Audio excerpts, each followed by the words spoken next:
Subscribe to Color Frames. మార్చి 22 నుంచి cash rich league ప్రారంభం కానుంది. ఈ మెగా టోర్నీలో 10 జట్లు పోటీ పడుతుండగా ఈసారి ముంబైపై అందరి చూపు పడింది. రోహిత్ శర్మను కెప్టెన్ నుంచి తప్పించి ఆ బాధ్యతను హార్దిక్ అప్పగించిన విషయం తెలిసిందే. ఈ నేపథ్యంలో హార్దిక్ కెప్టెన్సీ ఎలా ఉంటుందోనన్న ఆసక్తి రోజురోజుకు పెరుగుతుంది. అలాగే హార్దిక్ నాయకత్వంలో రోహిత్ ఆటగాడిగా మాత్రమే కొనసాగుతాడు. ఇది రోహిత్ అభిమానులకు అస్సలు మింగుడు పడటం లేదు. దీంతో రోహిత్ ఫ్యాన్స్ ముంబైని సపోర్ట్ చేయబోమని తెగేసి చెబుతున్నారు. దీంతో హార్దిక్పై మరింత ఒత్తిడి పెరిగింది.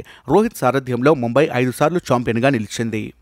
అయితే 6సారి కప్పు కొట్టాలన్న ముంబై ఆశలు తీరుతాయా లేదా అన్నది పక్కన పెడితే తాజాగా హార్దిక్ పాండ్యా మరోసారి గాయం బారిన పడ్డట్టు తెలుస్తుంది.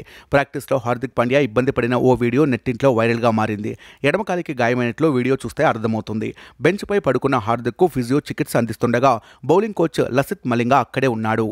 అయితే హార్దిక్ గాయం తీవ్రతపై స్పష్టత లేకపోవడంతో ముంబై ఫ్యాన్స్ ఆందోళన చెందుతున్నారు.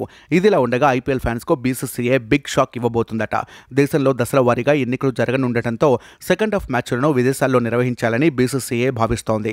మొదట్లో ఎన్నికల షెడ్యూల్ ప్రకారం సెకండ్ హాఫ్ మ్యాచ్లను కూడా భారత్లోనే నిర్ణయించాలని బీసీసీఐ భావించింది. ఎన్నికలు జరగని నగరాల్లో మ్యాచ్లు పెట్టాలనుకుంది.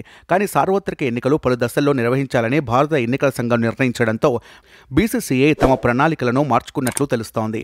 ఈ నేపథ్యంలో మొదట ప్రకటించిన మ్యాచ్లు ఇండియాలో జరిపించి మిగతా మ్యాచ్లను విదేశాలకు షిఫ్ట్ చేయాలని బీసీసీఐ వర్గాలు భావిస్తున్నట్టు విశ్వసనీయ సమాచారం. ఇదే జరిగితే ఐపీఎల్ మ్యాచ్లు చూడాలని ఆశపడ్డ అభిమానులకు బిగ్ షాక్ అని చెప్పాలి. ఈ వీడియో మీకు నచ్చినట్లయితే ప్లీజ్ లైక్ చేయండి, షేర్ చేయండి, కామెంట్ చేయండి.